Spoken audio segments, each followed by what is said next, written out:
Hello everyone, welcome back to our channel. और आज हम करने वाले हैं डीएवी क्लास 6 का इंग्लिश का चैप्टर नंबर 2, जिसका नाम है द वाइट एलिफेंट। इसके राइटर है रस्किन बॉन्ड। तो कहानी को स्टार्ट करने से पहले हम आइए जानते हैं अपने राइटर के बारे में। About the author writer Ruskin Bond is an Indian short story writer and novelist. He has played a pioneering role in the growth of children's literature in India. Ruskin Bond एक Indian short story writer और साथ ही साथ एक novelist है, novels लिखते हैं। साथ ही साथ इन्होंने बहुत ही ज़्यादा पायोनियरिंग मीन्स इम्पॉर्टेंट रोल अदा किया है बच्चों के लिटरेचर में, जिन्होंने बहुत सारी कहानियाँ लिखी है बच्चों के लिए। He writes about the simple hill folk of Uttaranchal living in close proximity with nature. तो इन्होंने ज़्यादातर जो कहानियाँ लिखी हैं वो फॉक टेल्स है, मतलब एक तरह से पुरानी कहानियाँ, जिसे स्टोरीज़, फॉक मीन्स स्टोरीज़ है, ज़्यादातर उत्तरांचल की, उत्तराखंड से लिखी गई हैं। और इन्होंने जो कहानियाँ लिखी हैं वो नेचर से ज़्यादा करीब है। ही इज़ प्रोलिफिक राइटर, ये बहुत ही ज़्यादा प्रोडक्टिव राइटर है, मतलब इन्होंने बहुत सारी कहानियाँ लिखी हैं, इनका काम हमेशा सराहा जाता है। Do read the stories contained in the blue umbrella and uncles, aunt and elephants. तो इनकी बहुत सारी कहानियाँ हैं जिसे आप पढ़ सकते हैं, जैसे the blue umbrella and uncles and aunts and elephants. इसके अलावा you will also love the adventures of Rusty and crazy times with uncle Ken. ये और सारी कहानियों का एक संग्रह है, इसे भी आप पढ़ सकते हैं। तो अब चलते हैं अपने स्टोरी की तरफ। Now read the story about a white elephant. Long ago a great heard of elephant live in a forest near the Himalaya mountains. तो बहुत समय पहले की बात है, एक बहुत बड़ा हाथियों का झुंड, हर्ड मीन्स झुंड, हाथियों का झुंड एक जंगल में रहा करता था। ये जंगल था हिमालयाज माउंटेन के पास। The finest elephant in the tribe was rare white elephant. तो इनके ट्राइब में, मतलब इनके झुंड में, हाथियों के झुंड में जो सबसे दुर्लभ रेयर एलिफेंट था वो था white elephant. Unfortunately the mother of this elephant was old and blind. दुर्भाग्य से जो वाइट एलिफेंट की मदर थी वो बूढ़ी हो चुकी थी और अंधी थी, ब्लाइंड थी। Although her son gathered sweet wild fruits for her every day, he was often angry to find that the other elephants had stolen his mother's food. उसके बाद जो वाइट एलिफेंट है वो अपनी माँ के लिए जंगली स्वीट फ्रूट्स जमा करता था ताकि उसे खिला सके, और जब भी वो उसे खाने को देता वहाँ पे और किसी और काम से कहीं जाता तो पाता कि और जो झुंड में एलिफेंट्स है वो उसकी मदर्स का फूड चुरा कर, उनके खाने को चुरा कर खा जाता है। इससे वाइट एलिफेंट बहुत ज़्यादा गुस्सा होता है।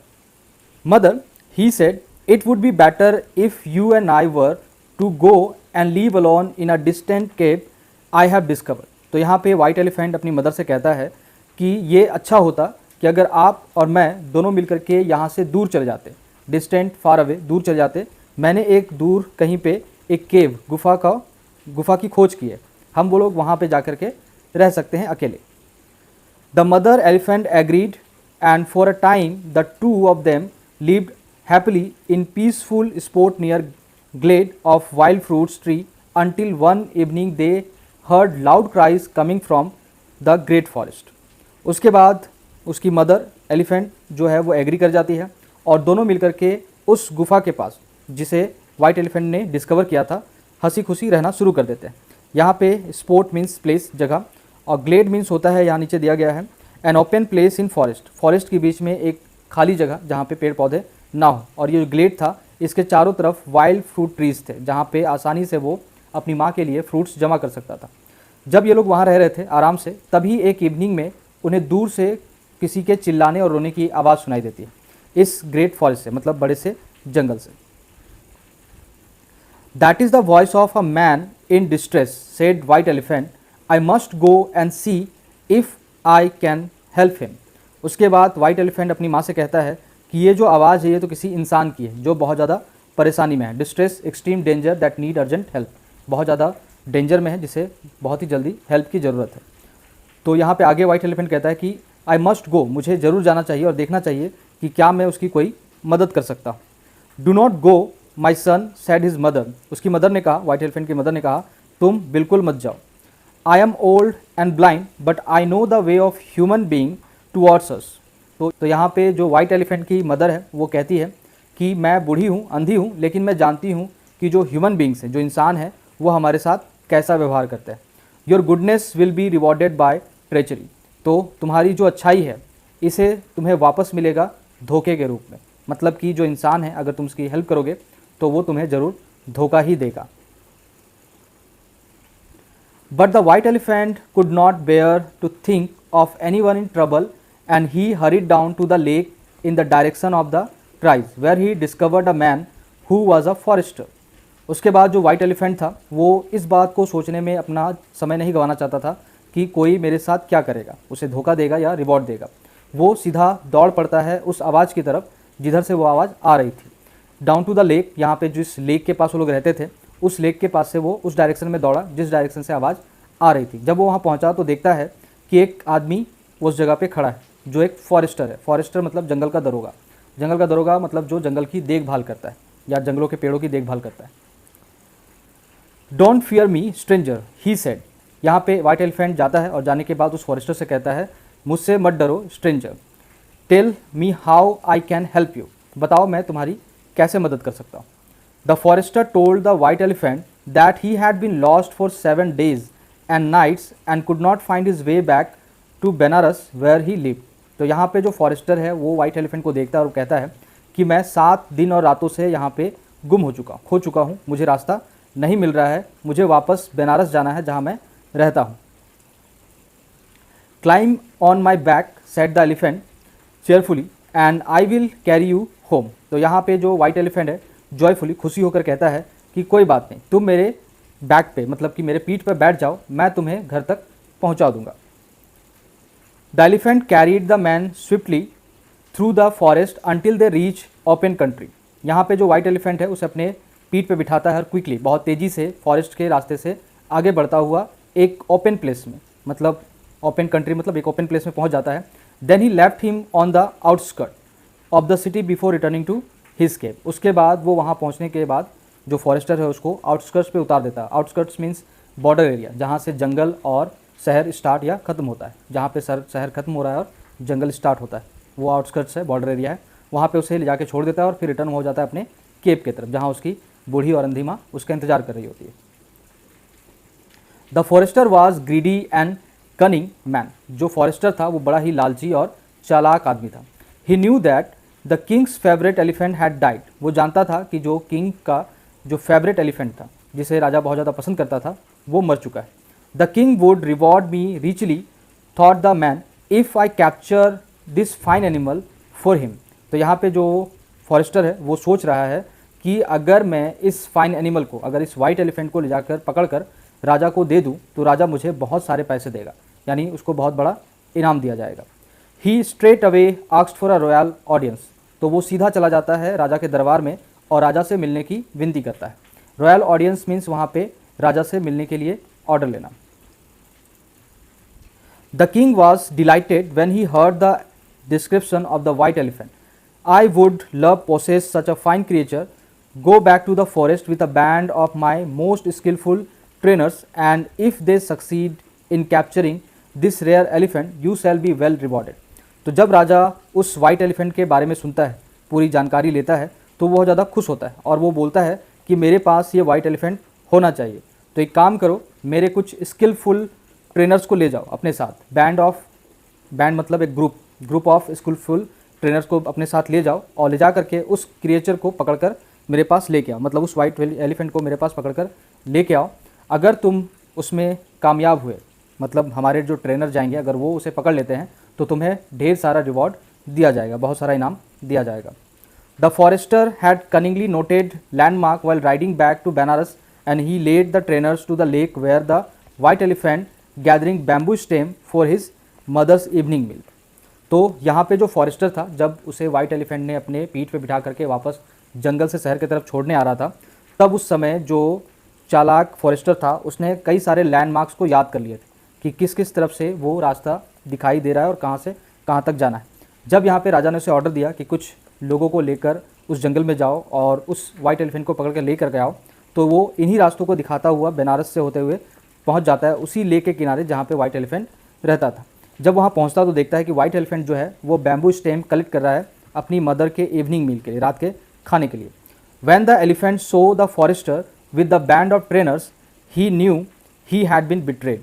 जैसे ही वाइट एलिफेंट उस फॉरेस्टर को देखता है बैंड ऑफ ट्रेनर से, मतलब एक ग्रुप ऑफ स्किलफुल ट्रेनर के साथ, तो वो समझ जाता है कि उसके साथ धोखा हुआ है, उसके साथ जो ट्रेनर है, जो फॉरेस्टर है, उसने धोखा किया है।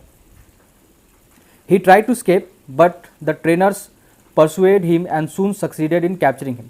तो जो वाइट एलिफेंट है वो भागने की कोशिश करता है, स्केप करने की कोशिश करता है, बट जो ट्रेनर्स है उनका पीछा करते हैं और जल्द ही उसे पकड़ लेते हैं। Then they led him through the forest and entered Banaras in triumph. उसके बाद वो लोग जंगल से होते हुए बनारस तक आते हैं वाइट एलिफेंट को लेकर, और ट्राइम मीन्स यहाँ पे जीतते हुए, मतलब वहाँ पे वो खुशी मना रहे हैं कि उन्होंने वाइट एलिफेंट को पकड़ लिया है।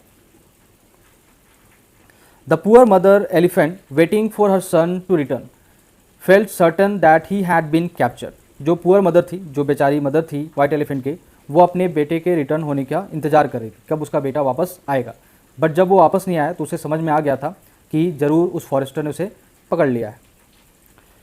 What shall I do without him, she cried. अब वो रोने लगी कि मैं अपने बेटे के बिना क्या करूँगी, क्योंकि वो अंधी है और बूढ़ी है, तो वो अब उसके बिना कुछ भी नहीं कर सकती।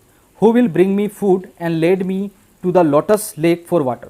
तो यहाँ पे आगे कहती है कि कौन मुझे लाकर खाना देगा और कौन मुझे पानी पिलाने के लिए लोटस लेक लेकर जाएगा। तो जो लेक का नाम है वो है lotus lake. The heart of her son was equally heavy. और दूसरी तरफ जो वाइट एलिफेंट जिसे पकड़कर बनारस ले आया गया है वो भी बहुत ज़्यादा दुखी है, क्योंकि वो भी अपनी माँ के बारे में सोच रहा है। What will see do without me. अब वो यहाँ सोच रहा है कि मेरी माँ मेरे बगैर क्या करेगी। He thought if only I had listen to her advice. तो यहाँ पे वो आगे सोचता है कि अगर मैंने अपनी माँ की बात मान ली होती, उनका सजेशन मान लिया होता, तो आज इस मुसीबत में नहीं पड़ता। In spite of his unhappy look the elephant found favour with the king who declare he would ride no other animal.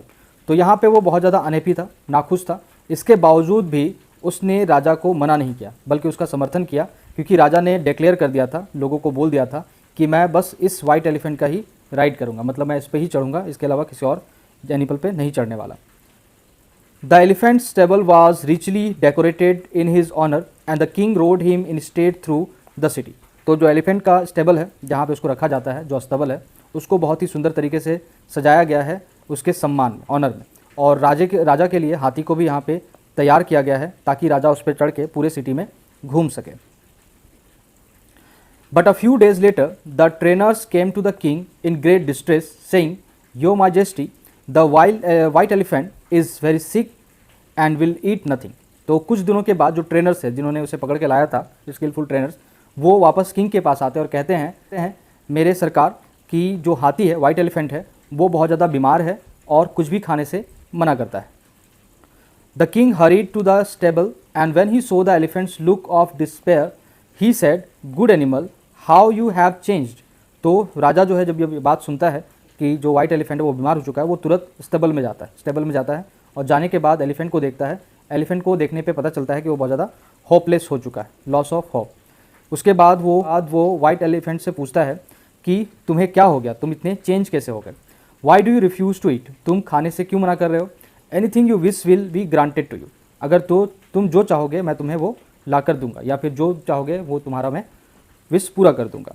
यहाँ पे जो लाइन है हाउ यू हैव चेंज्ड, इसका मतलब है कि फर्स्ट टाइम जब वाइट एलिफेंट को पकड़ के लाया गया था, तब राजा उसकी सवारी करना चाहता था। उस समय वाइट एलिफेंट ने उसे मना नहीं किया या उसे चढ़ने से रोका नहीं। अब क्या हो गया है, ऐसा क्या हो गया जो वाइट एलिफेंट चेंज हो गया। Great king answered the elephant mournfully all I desire to return to my poor blind mother in the forest for while she is alone and starving how can I eat. तो यहाँ पे जो white elephant है वो राजा को answer देता है कि ग्रेट किंग, बहुत दुखी होकर के, कि मैं चाहता हूँ कि मुझे वापस अपने पुअर ब्लाइंड मदर के पास फॉरेस्ट में भेज दिया जाए या मुझे जाने दिया जाए, क्योंकि वो वहाँ पे भूखी होगी, हंग्री होगी, मैं यहाँ कैसे खा सकता हूँ। Now the king was a good king and although he badly wanted the elephant for himself he said once noble animal your goodness put mankind to shame. यहाँ पे जो राजा है वो काफ़ी अच्छा राजा था, लेकिन वो एक तरफ इस वाइट एलिफेंट को जाना नहीं देना चाहता, क्योंकि इस तरह का एलिफेंट उसे वापस नहीं मिलने वाला था। इसके बावजूद भी जब उसने हाथी की यानी वाइट एलिफेंट की बातें सुनी तो उसे बहुत अच्छा लगा। उसने कहा कि नोबल एनिमल, तुम्हारा जो गुडनेस है ये पूरे इंसानियत को शर्मिंदा करता है। अब शर्मिंदा कैसे करता है कि आज के टाइम में बहुत सारे ऐसे लोग हैं जिनके माता पिता बाहर रहते हैं या उनसे दूर रहते हैं वो उनका ख्याल नहीं करते। यहाँ पे ये जो वाइट एलिफेंट है ये एक जानवर होते हुए भी अपनी माँ की इतना ज़्यादा चिंता कर रहा है और इस वजह से यहाँ जो राजा है उसका भी दिल पिघल जाता है। I give you your freedom to return to your mother at once. तो मैं अभी ही तुम्हें तुम्हारा फ्रीडम वापस करता हूँ, मतलब तुम्हें आज़ाद करता हूँ ताकि तुम अपनी मदर के पास वापस जा सको। The elephant thank the king with a loud trumpeting and left the city went crashing back through the forest. और जो एलिफेंट है बहुत ज़्यादा खुश हो जाता है। ट्रैम्पटिंग करना मतलब कि चिंघाड़ना, जो हाथी आवाज़ निकालता है, और निकालने के बाद राजा को थैंक्स बोलता है और सिटी से होते हुए सीधा क्रैशिंग करता हुआ, मतलब जंगल को चीरता हुआ अंदर चला जाता है। When he reached the cave, he found to his joy that his mother was still alive. जैसे वो उस केव के पास, उस गुफा के पास पहुंचता है तो देखता है कि अभी भी उसकी माँ जिंदा है। ये देख के उसे बहुत ज़्यादा खुशी होती है। my son, she said when he told her his story.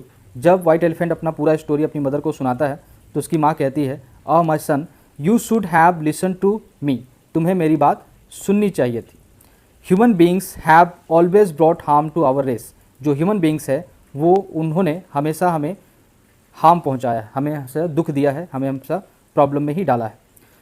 Not all them mother he said triumph. White elephant खुश होकर कहता है कि सारे जो इंसान हैं वो बुरे नहीं होते। The king is noble and generous और I should still be in captivity. तो यहाँ पे आगे वो बताता है अपनी मदर को कि जो राजा है वो महान और काइंड है, जनरस है, दयालु है। अगर वो ऐसा नहीं होता तो आज भी मैं उसके कैद में होता, बंदी बन करके वहाँ पे रह रहा होता। मतलब कि जो राजा है वो एक अच्छा इंसान है। Let's forget the treachery of the forester and think only of the king's goodness. तो यहाँ पे आगे वो अपनी माँ से कहता है कि हमें उस फॉरेस्टर के धोखे को भूल जाना चाहिए और राजा के किए गए एहसान को हमेशा याद रखना चाहिए। मतलब इंसान कुछ अच्छे भी होते हैं, कुछ बुरे भी होते हैं, तो हमें अच्छाई जो है उनको हमेशा याद करना चाहिए, जो बुराई है उसे भुला देना चाहिए। तो आज के लिए इतना ही। अगर आपको वीडियो पसंद आया हो तो लाइक ज़रूर करें। Thank you so much.